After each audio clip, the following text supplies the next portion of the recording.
Throughout the history of Rocket League, the way the game is played at the highest level has evolved immensely. Some examples of this include the introduction of certain mechanics like the ceiling shot or the flip reset, the way rotations have changed, including the bump-heavy playstyle introduced by the Peeps, and even the use of new vehicles, like how Chaussette popularized the Fennec with one amazing performance at DreamHack Valencia. In this season of RLCS, the most interesting part about how the game is evolving is how professional teams are adapting to different kickoffs.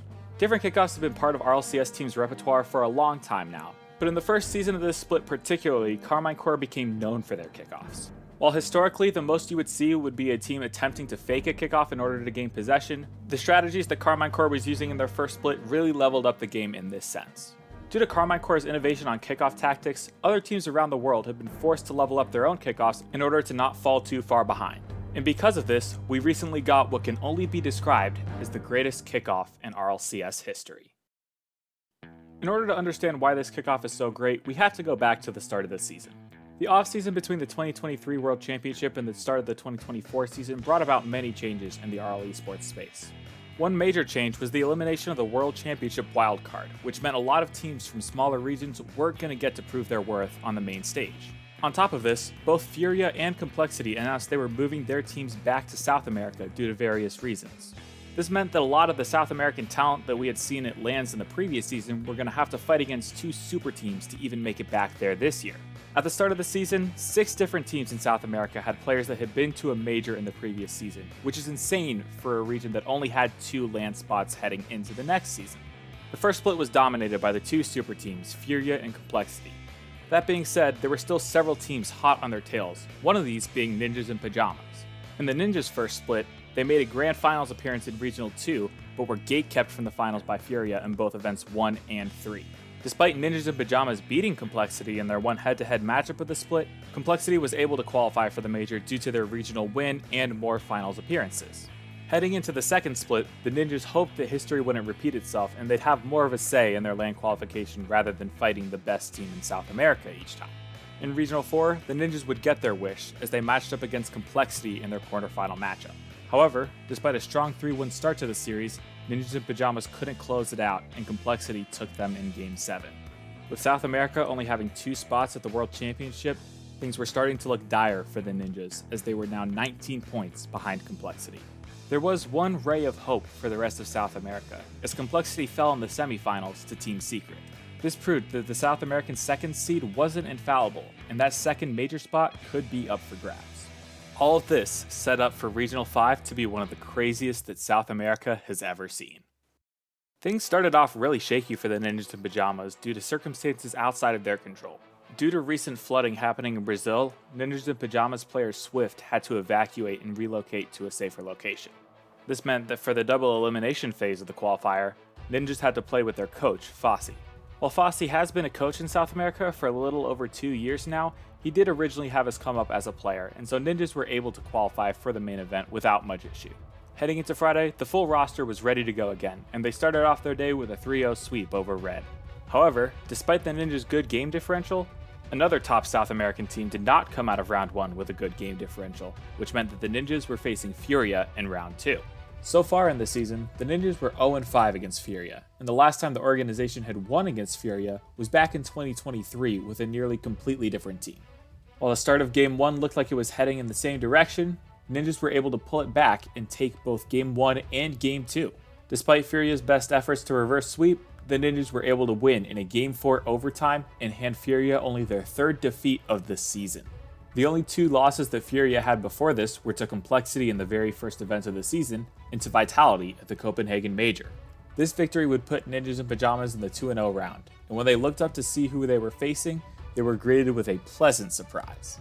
Not only were Furia upset in Round 2, Complexity and Team Secret also suffered losses in the Round 2 of Swiss. This meant that the Ninjas would only have to beat Hero Base in order to make it 3-0 through the bracket. And while a roster of Sad, Drops, and Klaus certainly isn't a slouch, it's also not Complexity.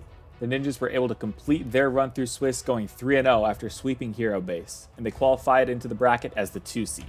The rest of the bracket played out mostly as follows, with the main exception being that Team Secret and Complexity drew each other in the Round 4. This series was a chance for Complexity to avenge themselves for the loss they suffered in the semifinals of the last event.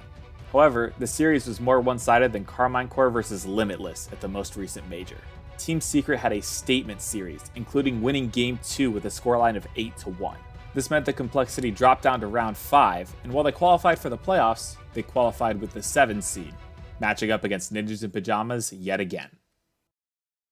For the Ninjas, this was do or die. You could not let complexity get any more of a lead over you than they already had. Not only that, in a region like South America, 2 quarterfinal exits normally spells the end of your major run, considering there's only 2 spots for the region. While most 3 seeds wouldn't want to draw the 2 seed in their quarterfinal matchup, this is exactly what the Ninjas needed in order to keep their world's hopes alive.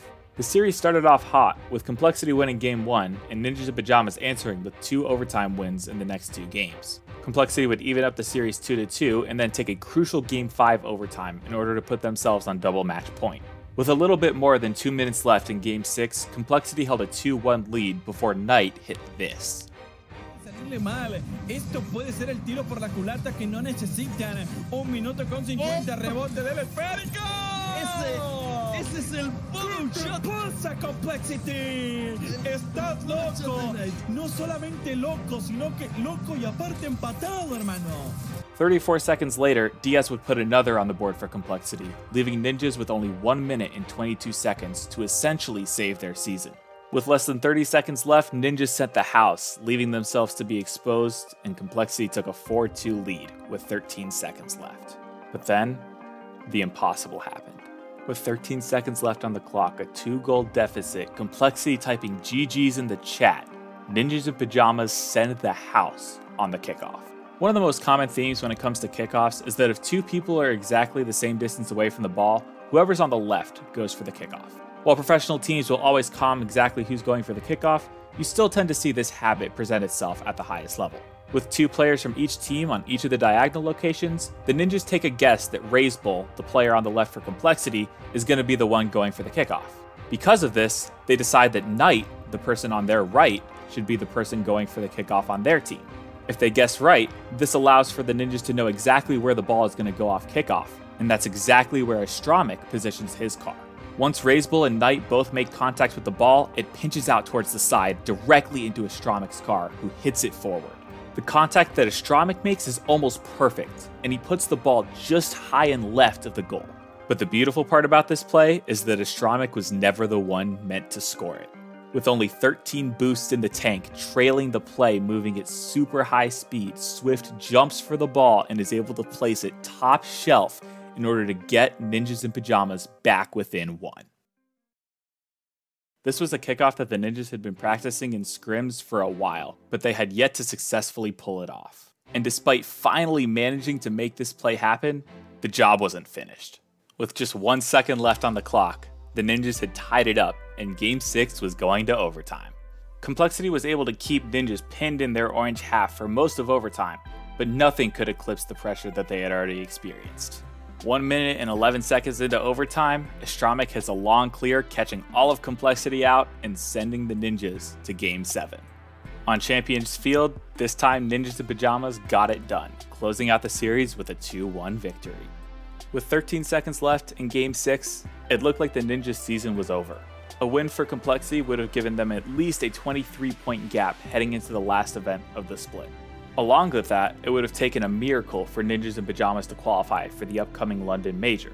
Instead, the Ninjas called the play that they had practiced so many times and failed at so many times, and in the moment they needed it most, it saved their season.